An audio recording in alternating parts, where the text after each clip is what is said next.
Hey, aloha, everybody, and welcome to another episode of BeliefHacker Nation Mindshift Moment.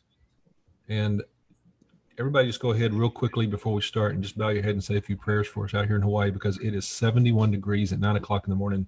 We're dying over here. Come on.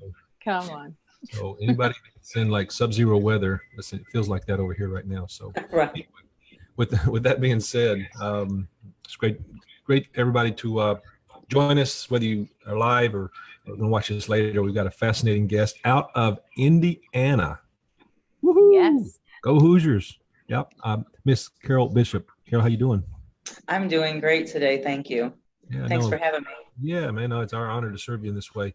Let me go to Donna real quick, and Donna kind of bring us up to date and let us know what's going on in the foreign country of Canada. In the satellite office of Montreal, it is actually a balmy -9 today. We sound like weather people, right? But we're not really. And as a matter of fact, I don't even really think that much about the weather because I continue about my day and it doesn't affect me so much. But it is a beautiful sunshiny day here. Lots going on. This week is a week of tons of energy. And I'll tell you, the guest that we have today is the kind of person that you get a lot of energy from. And she has tons of energy. She gives off tons of energy and adds value to so many people. And she has such a great story. So I'm really thrilled and so privileged to be with Carole today. Yeah. Thank you. We know this is going to be an inspirational conversation. There's no doubt about that in my mind. So with that being said, Carole, kind of bring us up to date. Introduce yourself to the audience, kind of your journey, give us a 10,000-foot view of who Carole Bishop is and what's going on. Okay, well, I live in Indiana, as you mentioned. The past 15 years or so, I have been in the automotive industry as a finance manager. Previous to that, I kind of hopped around, did a few things. I'm an Army veteran, and I have searched around for myself for a while my children were growing up. I am still in the automotive industry. I'm now consulting, which is something I took on a leap of faith literally like a month ago that I've been wanting to do. And I'm also starting with another partner, a leadership consulting group. So Brian Morrison and I have Lead the Way Consulting that we are starting. I have 2 children. I have a 31-year-old son with twin babies that were born in October, almost said August. And I have a 6-year-old granddaughter, Sophia, who is the light of my life. Donna has met Sophia, so she's Princess Sophia. Love that girl. She gives me great many nuggets throughout the week when we talk. I have to keep a little notebook of her nuggets of leadership, actually, which she's so inspiring. So that's kind of me in a nutshell very quickly. You know, obviously there's lots of little things that have led me to where I am in my journey these past few years that have led me to you. Well, lady, you have done. Say it again, Donna. I'm gonna go then. I'm sorry, Donna. I must have missed it. No. Go ahead. We had a bit of a delay. So I just wanted to mention to Carole about some of the things that she's done in the past, some of the things that she just briefly touched upon, and things that I know that she's done, especially as a female. So like other females that we know, but Carole, it's kind of like you did not let that, there were no gender issues holding you back. You went into the Army, you're in the automotive industry, which is typically a male industry to be in. Did you going into the Army, going into the automotive industry, were there any limiting beliefs that you had to get past to tell yourself that, yeah, I can do this, even though I'm female, I can still do this? Tell us a little bit about that.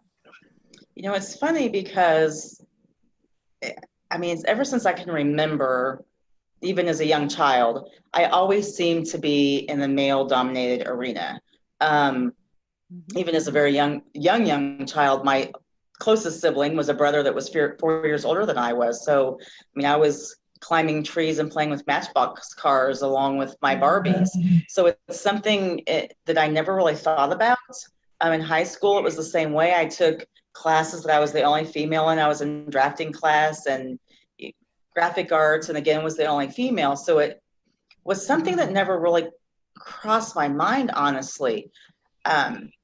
Once I got into the automotive industry, there's a glass ceiling, and I allowed sometimes for that to really push me back. And I'll kind of go back to the Army real quickly. I was again in an area where I was one of very few females, and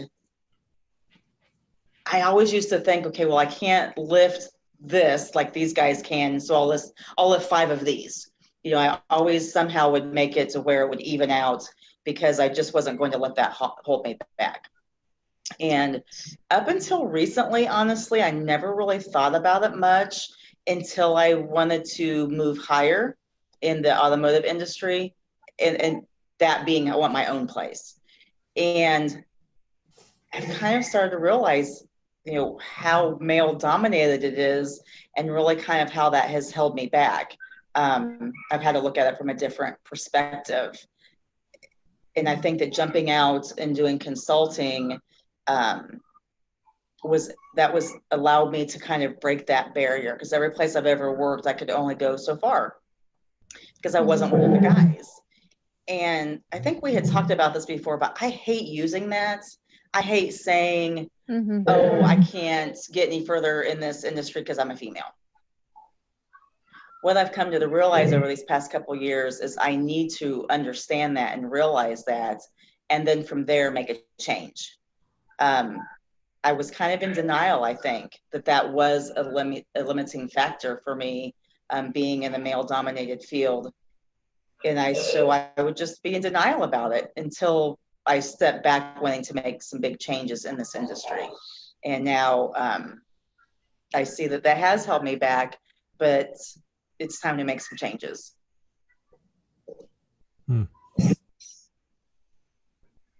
So what kind of changes are you thinking about?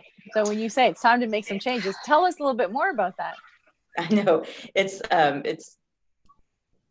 all kind of convoluted right now, because I just literally have jumped out doing this, and I'm really doing this, building my wings on the way down. This was not something that I had planned to do so quickly, even though I've talked about it for so long. But, I look at this industry, and people hate the car industry, number one, just whether you're male or female, they hate this industry. So that's where I started out wanting to make changes, and make it user-friendly. I'm not sure what word to use, but, when I tell people I'm in the car industry, they literally back off from me. I mean, I see people's, their whole attitude towards me changes. So, I've always tried to train my salespeople and hold myself to be just customer oriented and take care of the customer and be completely, I hate the word, but transparent. And I feel like that I can use being a female in this industry to my advantage, because people tend to trust me quicker than they do a male in this industry. So I am now jumping out to go into independent dealers right now and teach them how to do that. Teach them how to set aside all the old school sales things, whether it be male or female or whatever it is, and just be there for your customer, because they will follow you. What specifically when you're doing consulting, what specific area are you branching off into? Currently, I have branched off into helping dealers with their compliance and processes and procedures. And if they have salespeople, then I am trying to teach them and train them new. I'm like trying to get them to let go of all the old sales, what I would call salesy items. And a lot of John Maxwell, of course, I'm part of John Maxwell team, which is one of the reasons why I joined it. That is the core values of how I treat my customers. So I'm trying to show them that there's a different way. You don't have to lie to your customer. You don't have to be that salesperson, that you just need to be open and honest. And that is one of many things that I'm teaching going into the consulting on the automotive side. And then transitioning out of your regular role, what you've done in the past in the auto industry, to going off on your own with a partner. what were some of the barriers mentally up here that you kind of had to overcome to position yourself to do what you're doing now? The first one was like, no one's going to hire me. Why would someone, the automotive industry is basically all commission based. No, they don't ever want to pay someone a fixed salary or fixed fee. And I'm thinking, who's going to hire me? And why would they hire me when they could just have a finance manager come in and do this on commission? And it really took an instance at the dealership I was at before to push me to do that. And opportunities seem to open up when you allow yourself to make that move. But that was my first thing. I thought, I need a paycheck. So that was my barrier, was, how am I going to do this? It's just me. Who's going to hire me? How am I going to pay the rent, pay the bills? And then this opportunity opened up, and I gave them a dollar amount, and they just said yes. And I was like, I was shocked, quite frankly. And that's when I thought, I can do this. Like, I know enough people. I know what I'm doing, but I have doubted myself. I have doubted that I know enough, or I'm good enough to be able to go out there and demand a price that's non-negotiable. And this is what I will do for you. That's been a very difficult hurdle for me to get over. So when you were, and I know, because I think I have an echo. I don't know if it's me or not. Is it me? I think it's just you. Do you hear an echo? Because I can take off my headset if that's the case. I'll keep talking and we'll see how we make out. As you were, because I feel blessed to be part of that. And I knew that you had this meeting coming up, that you were able to pitch the opportunity. As you were going into that meeting or preparing for the meeting, what were you thinking? And what are some of the things that you had to tell yourself and overcome just to even prepare yourself for the meeting to go in and pitch to that potential client? I had to, and I literally wrote this down and over. I had to tell myself that you are worthy, that they need you. This company needed me. And I had to tell myself over and over, you got this. You can do this. You've got this, and don't waver. I have a tendency, and I feel like talking with other women, and a lot of women do this. I'm not sure on the men's side, but that will compromise. If I want, X amount of dollars for this contract, in my head, I'm thinking, oh, well, I would take this amount, or I'll do extra. And I really had to get it in my head that I wasn't going to do that. And I talked with you, and I had talked to, Brian quite a bit, and it was like beat in my head. I just had to keep telling myself, you can do this, you can do this. They need this service, and don't back off. Don't back off, don't compromise, and it's a non-negotiable. And I was scared. It was a very scary feeling. And then when they said yes, I mean, I was literally like jumping up and down. I was like jumping up and down the house. It was the same thing. Like when I, found out that I was chosen for PAC. I mean, I surprised myself. Mm-hmm. It's scary, especially, I mean, it's like being scared of heights and, jumping off the high dive. Mm. Mm. Go ahead, Don. And I felt very blessed and grateful to be part of that whole process. And trust me, as you know, I was celebrating with you. That's for sure. I wanted to switch gears for a moment, because I think it's something that if anyone's listened to your story now or in the future, that they'll be wondering about as well. When you talked about growing up and being typically more inclined to be in activities or places or classes that were male dominated, did you get any feedback from the people around you? Were you getting feedback from your parents, from your siblings, from your friends? And if so, how did you deal with that? So for anyone else that might be dealing with it, who might be more inclined to be involved in male dominated, females, I guess, inclined to be or I guess vice versa.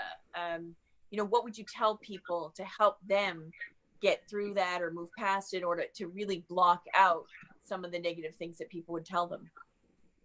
That's a good question. It's funny because I didn't have a lot of feedback from my parents.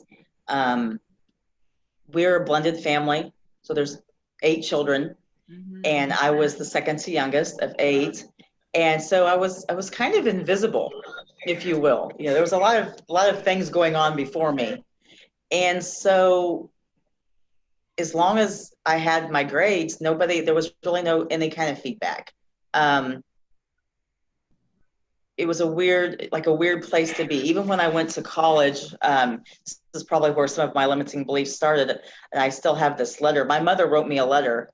She didn't want me to go off to college, and she wrote me a letter that I read on the way to going to go to the dorm, and it literally was talking about how I was going to fail when I went to college. Oh, wow. And in her way, it was trying to protect me because of the upcoming failure, and she didn't want me to go through that.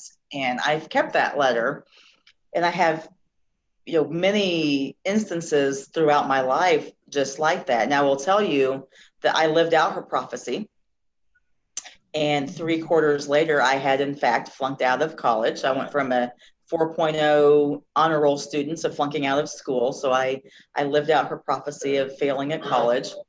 And I've dealt with those and battled those, since I've been in high school, or probably before. And I think that I probably haven't really dealt with them head on until the past few years. But I feel like I was always maybe kind of a rebel, if you will. Like I was always going to do what somebody said that I couldn't do. And so if someone said, well, you can't do this, then I was going to prove them wrong. And when I went in the Army, that was the case as well. I wanted a specific job. My recruiter told me that it was probably not going to be available, that I would have to do something else. And I said, no, I want this job, or I'm not going to join the Army. And I got the job that I wanted. But I've always fell short. So I'll always push myself to get to this place where someone says that I couldn't get to. Somewhere in there would be when my limiting beliefs would kick in, and I would basically build my own glass ceiling. So it would go so far, prove everybody wrong, and then I would get to a point where I couldn't complete, and then I would fall short. And that's been a cycle of mine for the past, I don't want to tell how old I am, but no, for the past 40-some years, since I've been in high school. That would be my cycle. And I realized these past few years, and I'm so thankful to the people around me that are in my life now, that that is a cycle that I don't need to complete. And I want to help others, recognize that cycle of their own. I'm a self-sabotager, or I have been, and I want to help people get out of that self-sabotage cycle. So are you in that cycle now? If you're not in that cycle now, what kind of a cycle are you in? No, I'm not in that cycle now. It does want to creep back in every now and again, and I'm thankful to have people around me. But no, I am in a building cycle, building and growing cycle. And I think that I'll always be in a growing cycle until the end of time. I mean, that's just, the way it needs to be, because you're always going to change. But I am constantly growing and building myself now to where when I see that to start to creep back in, that I just, for instance, going out on my own, and I was scared, I wasn't going to do it. And it's like, okay, I need to do this. I need to do this scared. We talk about that all the time, doing something scared. And I journal a lot, as you know, and something hit me the other day. It's been a few weeks ago, and it's a story I tell all the time from the military, and it kind of encompasses my whole past 30 years. When I was in basic training, there was this obstacle that we had to do on the obstacle course, and I'm terrified of heights. And I can remember telling my drill instructor, even before I stepped foot on this obstacle, that I wasn't going to be able to make it back down off the obstacle. And sure enough, I got to the top. It's about 30 feet off the ground, and I was frozen. Now, there's only 2 ways down. either to drop, and fall, or to come down the way that I needed to come down. And my drill instructor had to come up and talk me down. Now I made it, but I just realized that, like I said a few weeks ago, I was telling someone that story that, that's a perfect example of how your limiting beliefs will stop you in your tracks. I prophesized I was not going to be able to do this. And sure enough, that's exactly what happened. I got to the top and couldn't do it. But at the end of the day, I did do it. I didn't have a choice. So that's what I'm doing now, but without having to have necessarily someone come talk me down. But I will reach out to people. I reach out to you. I reach out to, many of my JMT family when I get stuck. But I'm going to do it now, even though I know I'm going to do it scared.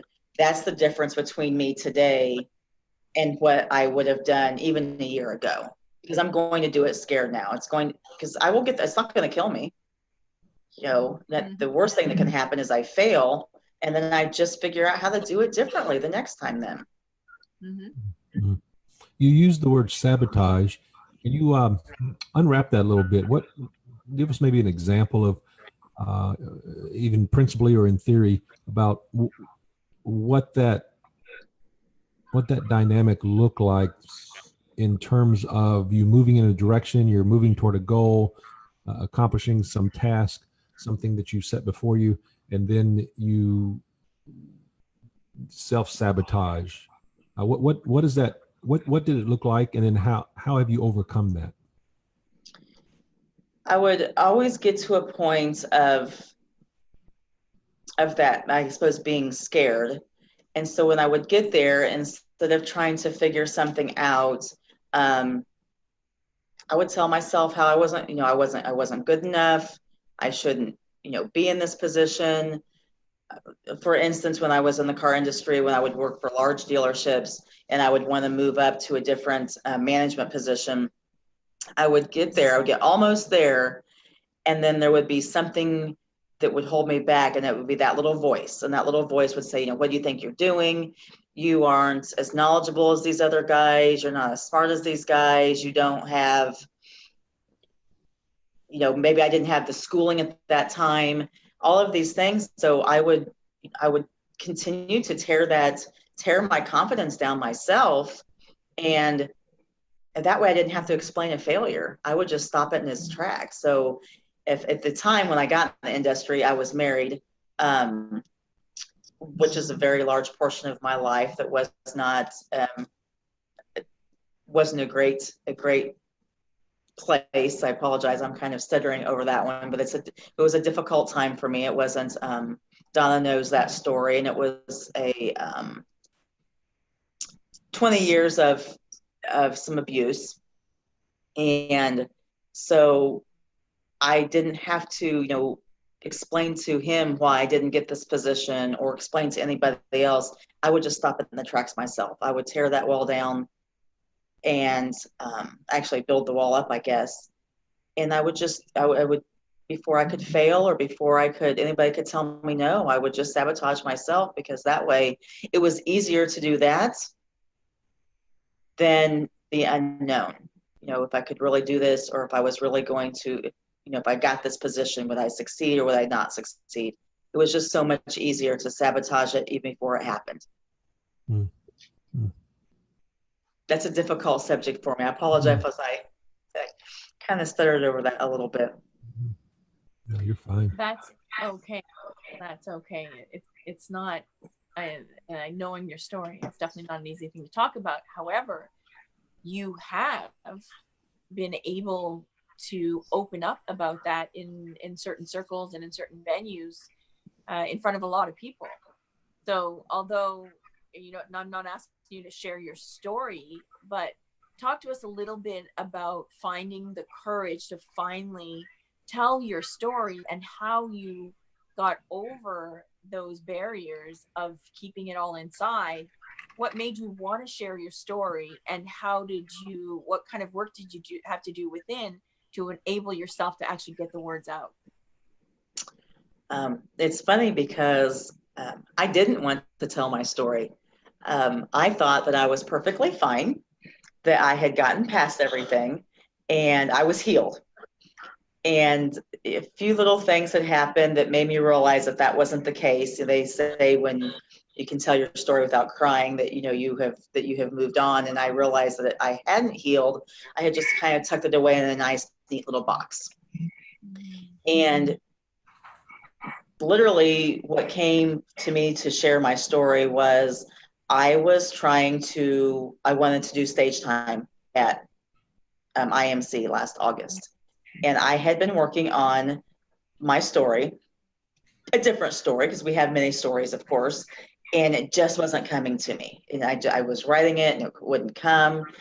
And it was probably about 3:00 in the morning one night. I woke up and the words started coming to me for this speech.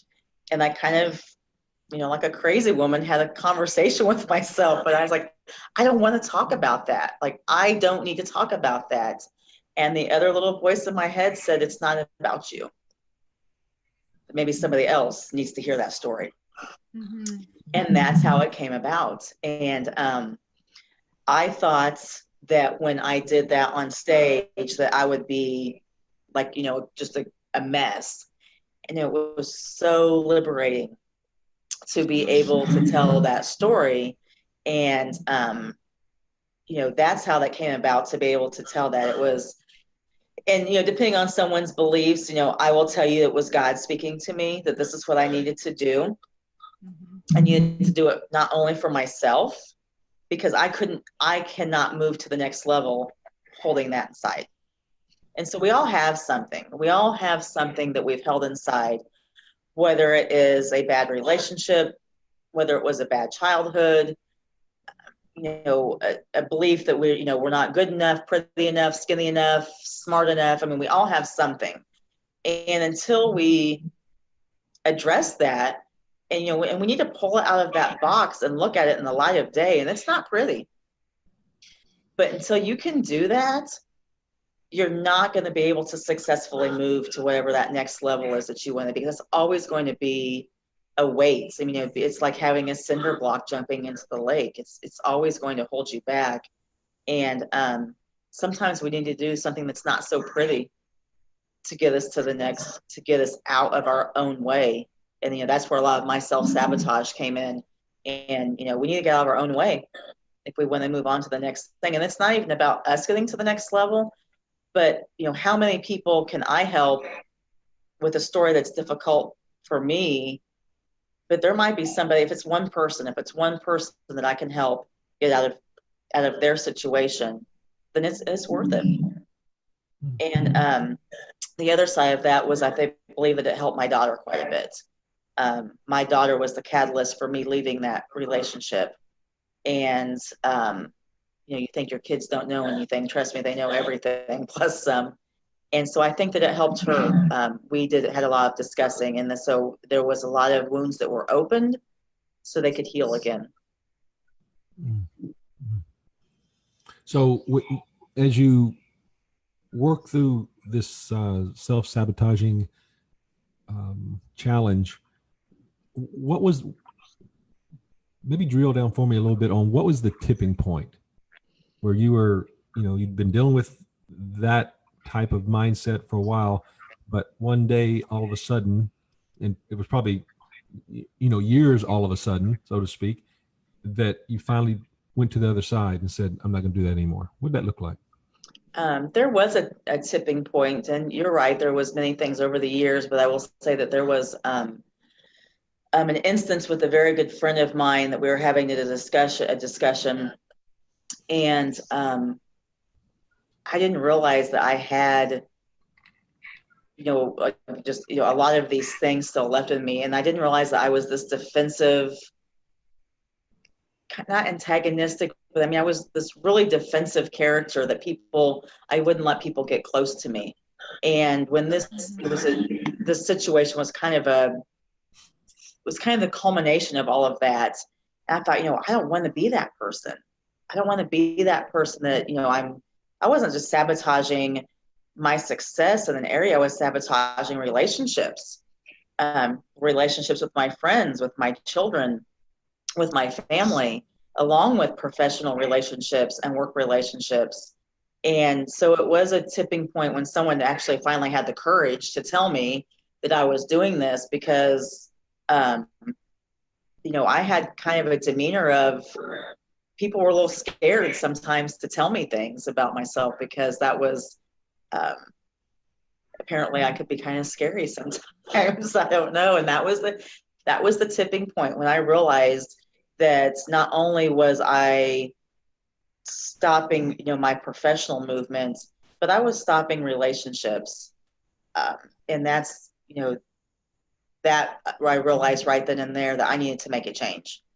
I have children, they're grown children, but I have grown children and a grandchild and family members and friends that I was pushing away, and living a very self-sabotaging life. I had some very bad habits, and I just didn't care about anybody but blocking everything out. And so it was years in the making, you're right, but there was a pinnacle moment when someone actually said, this is what you're doing, and you need to either stop and change it, or you're going to be living a long, lonely life.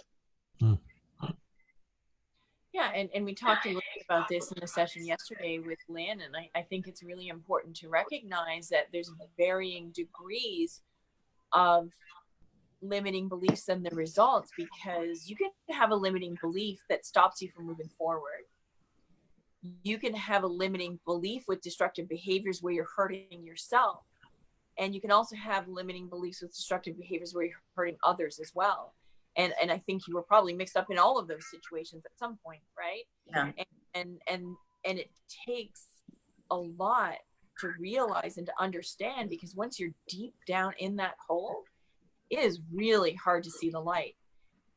And I know that now you have this amazing community, you're surrounded by incredible people, but how did you start to really dig out of that hole, and talk a little bit about, did you rely upon other people? Was it solely, and we know you have to go inside, but sometimes when you're really deep down the hole, you need someone to throw you a rope or to reach down and start to pull you back up.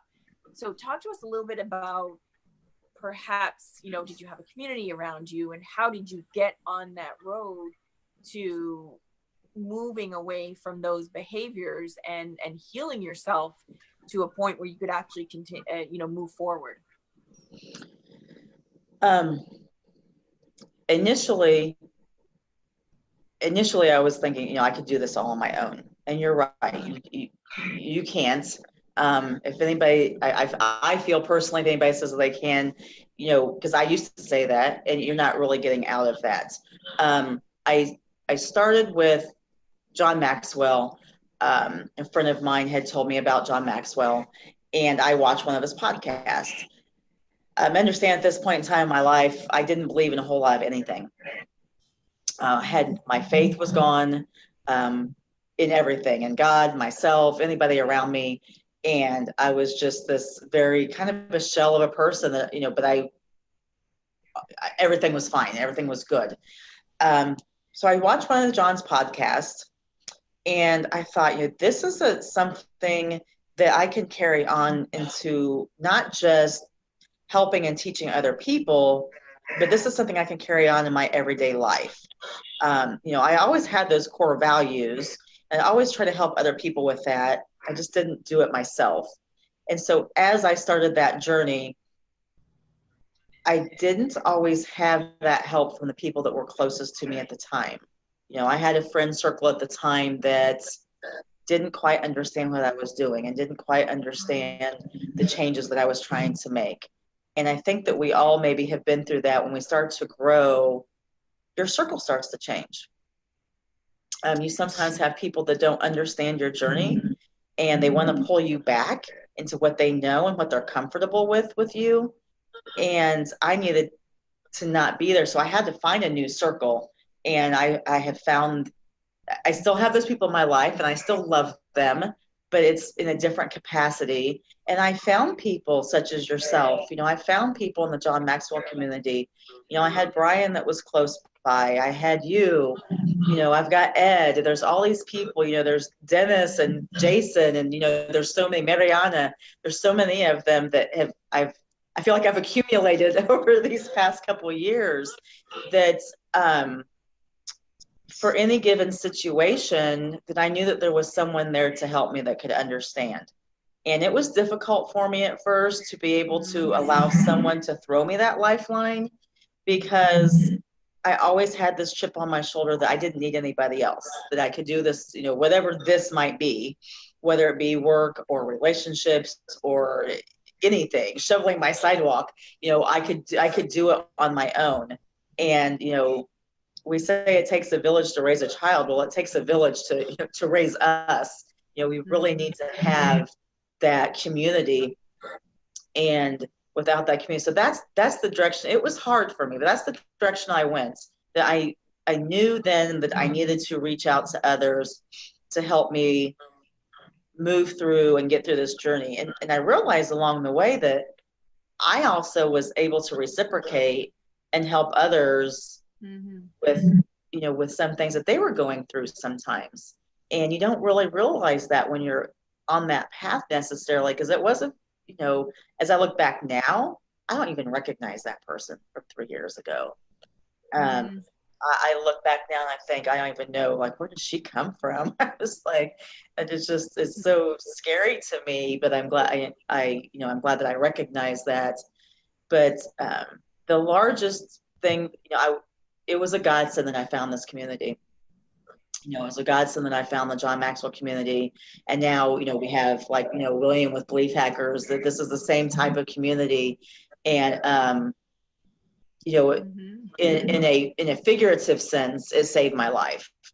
Not necessarily in a literal sense, because I wasn't going anywhere in that respect, but in a figurative sense, it saved my life and the people around me. And so if anyone's out there that's in that place that thinks you can do this by yourself, or there's no hope, because sometimes you think there's no hope for a relationship, there's no hope for my friendships, there's no hope for anything. There is, but you need to find that person to connect with. Maybe it's just one person, maybe it's a whole tribe like we found, but you do need to find that, because you're not going to climb out of that hole by yourself. Go ahead, Don. I think whoa, like, I'm just overwhelmed with everything that you just said, because there was so much in there, Carole, and a lot of stuff that we'll unpack and we'll continue the conversation, because there's so many bits and pieces in those few moments of what you just shared. But one thing that I think is really important to understand, and people put this in the perspective of raising your children, and I mean, very common term now. Oh, it takes a village to raise a child. It takes a village to take a village. But people always use that term referring to children. But in fact, it applies to everybody that needs to be lifted up and to be raised up. Because at any point in our life, we could be at a place where we need to be raised up or lifted up. And I mean, John Maxwell talks about lifting leaders and us lifting leaders ahead of us, let them go first, and so on. I think it's a really important point that you make, that at some point in time in our life, we don't have to be a child to need to be raised. Right. I think that term is a very important one that you just brought up, and having that community around you, which is absolutely critical, for sure. Does it ever go away? Now, we always hear the term, it never goes away. So even where you've come from, you talked about looking back at the person that you were and the person that you are today, and being surprised, if I can put those words into your mouth. But do you think those feelings will ever go away? And if not, how do you deal with them creeping up from time to time? I would say for myself, that doesn't completely go away. I don't necessarily think that's a bad thing, though. I need to know where I've come from, so I know that I won't go back. Does that make sense? Like I need to know that what got me there, number one, which that's something that, you know, I still dissect and I still think about and write about. And I need to know how I got here, but I need to always know that journey. I always need to keep that in the back of my mind because I don't ever want to go back there again. So if it goes completely away for me, if it's completely, let's say, erased, then there's a possibility that, you know, I could slip back down that rabbit hole at some point in time. You know, I need to know, you know, what my journey was and keep that fresh in my mind, or at least, you know, sometimes in there, because otherwise, you know, I have day-to-day, yes, where it does creep back in. And I recognize that. And when I see it or feel it or hear it in my head, I recognize it and I attack it immediately. And I will either journal about it or I'll reach out to someone. And I mean, I've literally said, I feel it climbing back in. You know, I either need a space or I need someone to help me, you know, figure out why it's climbing back in. But if it completely goes away, how am I going to ever recognize that it's trying to creep back into my life again? Mm-hmm. So with your experience, you know, over the course of your lifetime, and then working through this self-sabotaging behaviors, somebody comes to you now and says, hey, I've got this blah, blah, blah issue, a concern. How would you coach them up?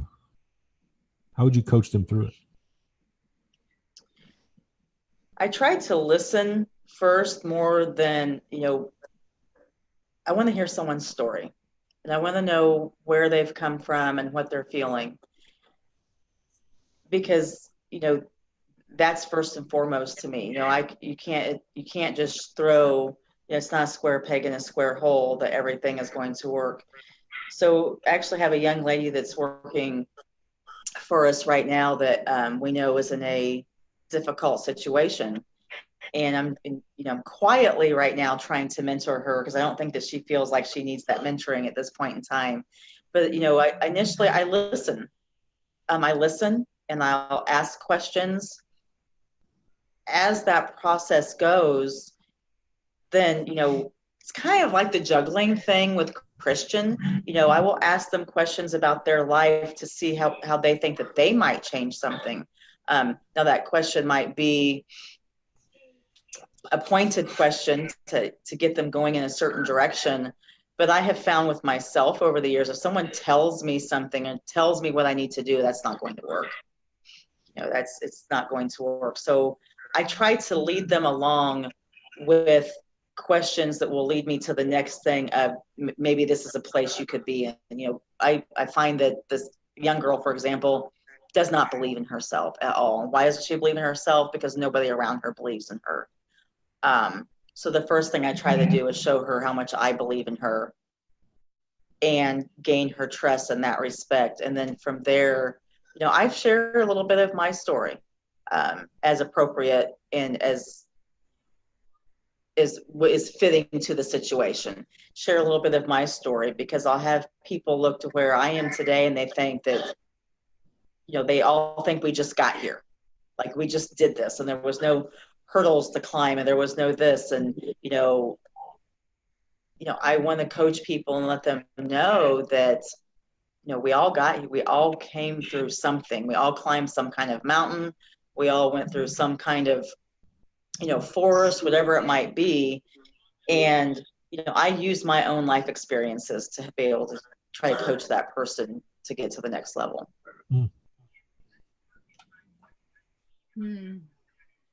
So talk about your fear of heights. And it's a really, a lot of people have that, but when you have fears, and you talked about doing it afraid. So how do you get from being so afraid that you can't do it, that you can push yourself to do it even though you're afraid? Two very different places to be. Yeah. Baby steps. I'll start with my fear of heights. I can, over the years, I do something, I do small things all the time to push myself to this fear of heights. And this year, my thing that I am going to do is I'm going to skydive. But over the years, I have done small things. It's not a baby step. No, that's not a baby step. But I couldn't even ride in a glass elevator. Like when we're at the Marriott, I wouldn't even been able to ride in a glass elevator facing forward. That was how severe my fear of heights was. I would just be sick to my stomach. And so I do small things all the time. I will, go to the edge of something that's, a railing that's, 10 stories down and, make myself stand there. And that sounds so not a big deal, but for me, it was a huge deal. And so I constantly do small things like that. I think it was 2 years ago, I went on the roof of my house, not this house, it was a 1-story house, but to clean the gutters. And people that knew me are like, oh my gosh, Carole's on the roof cleaning gutters. And I was like, yes, I'm on and I was like so ecstatic. And that's the same way that I'm approaching doing these other things that are fearful to me, in baby steps. For me, that's worked. I wouldn't have went from being terrified of heights saying I'm going to skydive. Now, it's been something I've wanted to do for years, but I haven't ever had the courage to do so. And I think I'm there now. But that's the way I'm approaching this. Getting out on my own, not, working for someone else. And, and now I'm trying to get in the, trying to be in the arena of doing leadership training and coaching as well. And I think we did talk about, I have actually have someone that might be a very big contract that we're first time out might be a very big contract. So, I'm going through that again in baby steps. So some people can just pull the Band-Aid off and just do it all at one time. I'm not that person. And I know this about myself, but so I just do it in small increments. And then I can feel myself when I know this is going to be scary, but I'm ready. Like I know this is going to be, that I might not, be 100% prepared, but we never are. Getting on stage last August. I know that I've never spoke to more than a group of 5 or 6 people before in my life. Now, I didn't get to be in front of 3,000 people, but I was still in front of several hundred people, or a couple hundred people. That was a huge deal for me. Mm-hmm. And, but it's also exhilarating. So I know now that if I can take that next step, even if it's a fearful step, that the other side of that is going to be that exhilaration. And so that's what I'm looking for, is a further focal point. I'm not looking at that ledge right in front of me that I'm scared to step off of. I'm looking further away than that, at that farther focal point, knowing that on the other side of that fear is something really tremendous. It'll be a really great, ending if I would just, jump out and do it, whether I'm scared or not. And so, now that you're at that point where you are experiencing this whole different mind shift,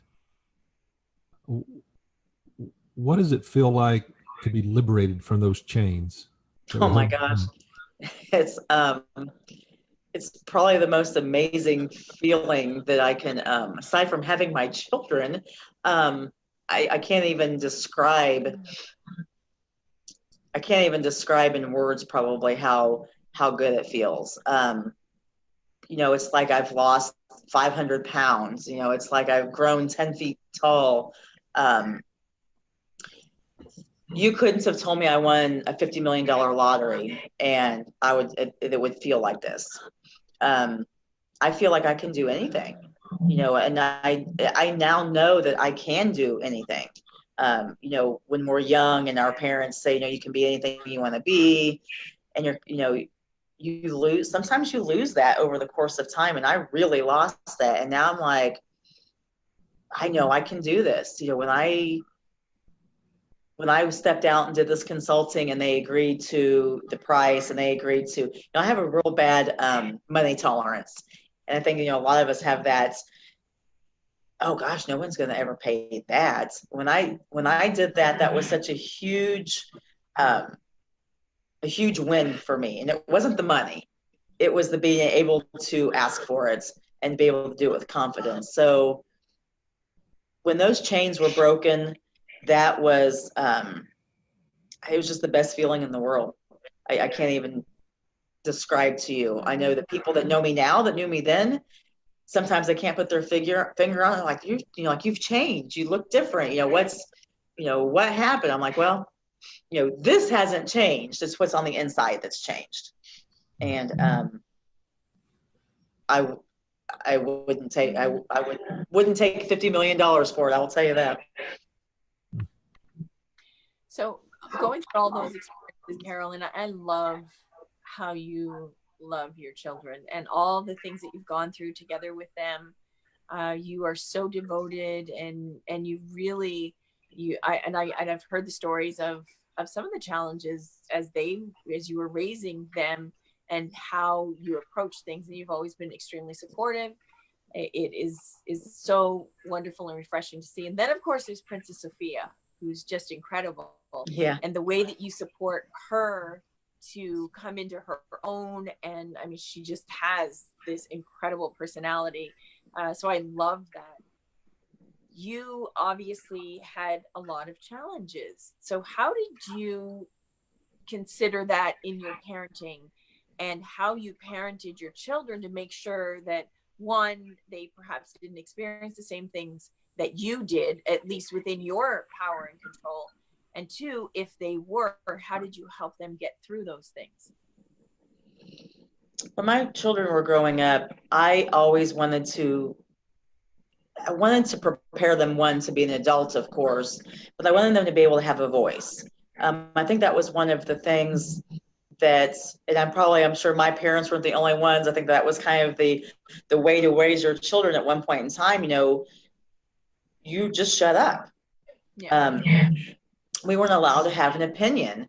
And, like I said, there was many of us children. And if something, for instance, was broke in the house, someone broke a lamp, if you got accused, you just shut up and took it. Because if you said, no, it wasn't me, you were being, you're mouthing back or being disrespectful. And so one of the things, and I don't, fault my mother for that. She did the best she could with, all these children. But I always wanted my children to be able to have a voice. And so they were always allowed to have their opinion on something as long as they were respectful. And that was one of the things I was very steadfast on always, was to allow them they were allowed to have an emotion. They were allowed to they could be angry at me. That's, it's an honest emotion. They just had to be respectful. And honestly, up until 2 nights ago, my son said something to me, and I thought, wow, it really did work. It really did. He was talking to me about something, about someone presenting an argument on, I don't even know what the topic was, it doesn't matter, but presenting an argument. And that he says, Mom, I always think about what you taught us, that it's okay to have an opinion, but you have to be able to back it up. And I thought, oh, wow.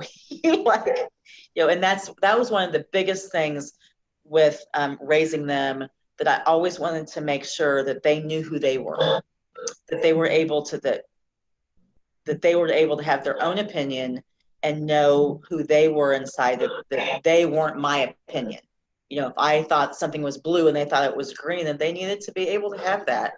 And that can be difficult at times, I feel, because there's so many times where you just want to say, because I said so, and, go on about the day. But I learned through my experience, because I said so doesn't necessarily raise an adult that can have discernment and opinions and be able to know how to handle themselves. And you have to be able to handle yourself. And so that was one of the biggest things I wanted them to know. And so they could come out and be functioning adults. And I'm quite sure that I had my mishaps along the way, like we all do.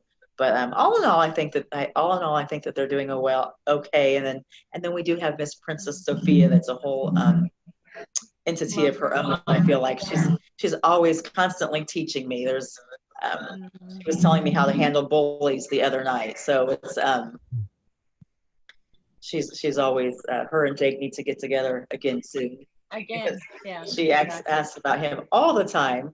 And she gives, the crazy thing is, and we need to listen to our children and grandchildren because they give us clarity on so many, there's things that I have come across that she talks about, and I'm like, wow, this 6-year-old just helped me realize how to handle something or how to handle a person. And I'm not too big I'm not too proud to take advice from a 6-year-old, if it makes sense. Especially a pretty smart 6-year-old. Yeah. Like I said, she was telling me how she handles bullies the other night, and I thought, wow, she's a pretty, she just ignores them is what she does, because she says that's their opinion. She says that's their opinion, and they don't know, so I'm just going to ignore them. I said, okay, sounds like good advice to me. So I'll tell you, Carole, you touched a wide spectrum in terms of limiting beliefs. I mean, you shared stories about yourself, about your family, growing up, as well as your adult family, and then of course you shared stories about some of the people that you interact with in terms of how they work through limiting beliefs. So you've provided a wealth of information to to myself. I've learned a lot from. I know that our audience has as well. As we start to wrap up, and you look back over this conversation, it's been so rich. What would you say to somebody listening that maybe is working through some of these type of issues and concerns and challenges right now? What would you advise them to say? Hey, you have to remember this. Is there one or two points you can say, don't forget this, because I think it could be of advantage to you? And the first thing that I would tell someone is, don't try to do it by yourself. You need to find that person or group of people that's your people, that's your tribe, that understand. And it may not be your best friend. It may be somebody that is outside of that circle that you might need to find, but don't try to do it by yourself, because we need that outside help. And the other thing that I would tell them is that you can do it. I know that sounds simple and it's probably kind of trite, but we tend to forget that. We think about everybody else. We think about our parents, our children, our friends, but we tend to forget, and we tell this to everybody else. We tell everybody else, you can do it. You've got what it takes. You're smart. You're this. We tend to forget to tell ourselves that. And if we don't have it to give, if we don't have it, then we don't have it to give to others. And so that would be the other thing I would tell them. Remember yourself first. You're not being selfish. But if you want to give to everyone around you, then you need to tell yourself that first, and you need to believe it. That's good stuff, Carole. Really, really rich. Donna, what would be a final takeaway? So final takeaways for me, a couple of things, and I think it's either overarching, underlying, however you want to say it, but stories, everybody, stories. If you went back to listen to this Facebook Live, this Mindshift moment, the word stories came up so many times. So it's really, really important to identify, to recognize the stories we tell ourselves, the stories other people tell us. It's so important. So really all comes back to stories and self-talk. And the other thing that came out of it for me, and I think it's really important, and Carole, you just really kind of scratched the surface on it, but if you take a step to make an improvement, to kind of get unstuck, it's one thing to take that step, but actually you really have to open up and put yourself out there as well. So it's fine to, let's just say, to go to a meeting, for example, or to go to a meet up, but you've got to put yourself out there. So just sometimes just showing up, it takes a little bit more than that. I mean, if showing up is important, don't get me wrong. If that's your most important first step, and it was hard for you, but you got to get to that point where you're standing up as well and showing out, basically putting yourself out there. So those were two key takeaways for me. And I echo what you said, Bill. We covered so much and so much wisdom and so much experience that I know it will definitely, and Carole said, if it helps one person, Well, absolutely. I mean, that's the glory of this. Even if it does help one person, but guess what? That one person is going to help another person. They're going to help somebody else, and the cycle, the momentum continues, and that's a really important thing to remember. Well, my congratulations to you, Carole, in terms of being able to get to that tipping point, which isn't easy in itself, and then whatever all the details, the layers that finally allowed you to work through this. Congratulations. I mean, it's very inspiring. You're an incredible human being, a remarkable leader. And in my mind, the best is yet to come. All these different things you're learning about yourself and looking on down the road about the different opportunities for you.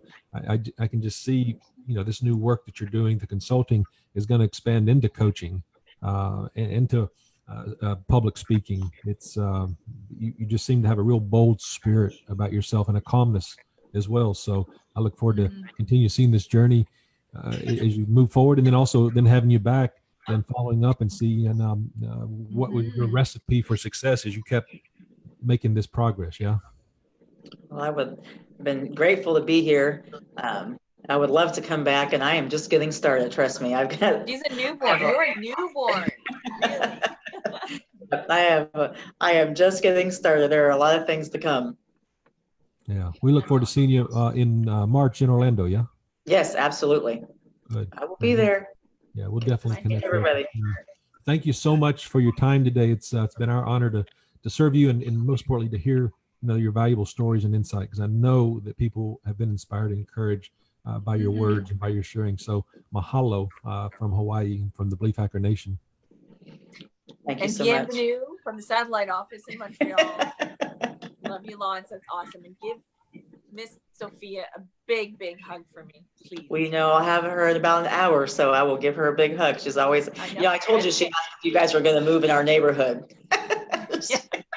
You never know, because we still haven't chosen a place to move yet. We're moving, we just don't know where, so it could be on your street. I will tell her 11 hugs from you. And just so the BeliefHacker Nation knows, anybody else who's listening tomorrow, 2:00 Eastern time, Paul Gustafson out of Virginia will be joining us for a great conversation. Then on Friday, February 1st, Cheryl Hart out of Illinois, one of our John Maxwell team members as well. And then on Sunday, Lemore Martman, one of our Canadian friends, dear friend of Donna's, will be talking to us about money, how to manage money, how to position yourself so that you are can be financially free. Yep. So those will be some really good conversations. What's that, Donna? I said the mindset around money. Absolutely. Yeah. And Carole, how can people get in touch with you if they want to reach out to you? You can go to my Facebook page, which is just Carole Bishop, and they can also reach out to me via email, which would be cbishop, CBISHOP, and it's at leadtheway2success, leadtheway2success.com. Okay. Love it. So if anybody wants to connect with Carole and just kind of got questions about her journey, or maybe you need some coaching, or you need some assistance, or you just need to pick her brain to work through some challenges you're facing, by all means, reach out to Carole. Carole, hope you don't mind me saying that. Yeah. No, that's absolutely fine. Sure. So with that in mind, hey, everybody, appreciate you joining with us. We've got some good days coming ahead, and we'll look forward to engaging with you tomorrow at 2:00 Eastern time. And we always end our broadcast by saying our mantra, our theme. It is think better, live better, be better. And we'll see you guys. Thanks, everybody. Yeah. Thanks so much, Carole. Thanks so much, Donna. Bye, Carole. Thank Appreciate you. it. Bye. All right. Take care, Carole. Bye.